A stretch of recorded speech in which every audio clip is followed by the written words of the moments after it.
আজকে সম্পূর্ণ নিরামিষ একটা সবজি রান্না করব। সেই জন্য দেখো এইখানটায় কেটে নিয়েছি আলু, বেগুন, কুমড়ো, পটল, একটা টমেটো নিয়েছি, সজনের ডাঁটা কেটে, মিষ্টি আলু, আর লাগছে এই যে সেদ্ধ ছোলা নিয়েছি, আর কাঁচা লঙ্কা।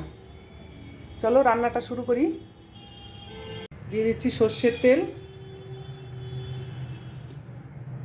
ফোড়নে দিচ্ছি 5 ফোড়ন, আর দেবো শুকনো লঙ্কা, তেজপাতা। প্রথমে এই সবজিগুলো একটু ভেজে নেব।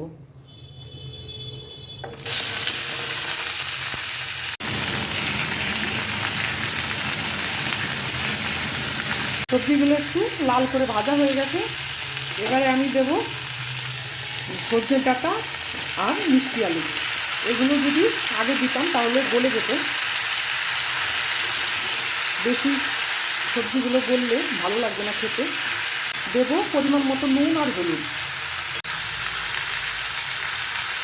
ভাজা হয়ে গেছে, এবারে দেব জল। এবারে দেব সেদ্ধ ছোলা আর কাঁচা লঙ্কা।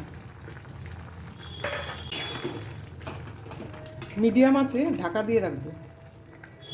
সব শেষে দেব একটু গ্রেট করা আদা আর একটু ভাজা জিরের গুঁড়ো। তোমরা চাইলে একটু চিনি দিতে পারো। হয়ে গেছে আমার সবজি রান্না, এবারে নামিয়ে নেব।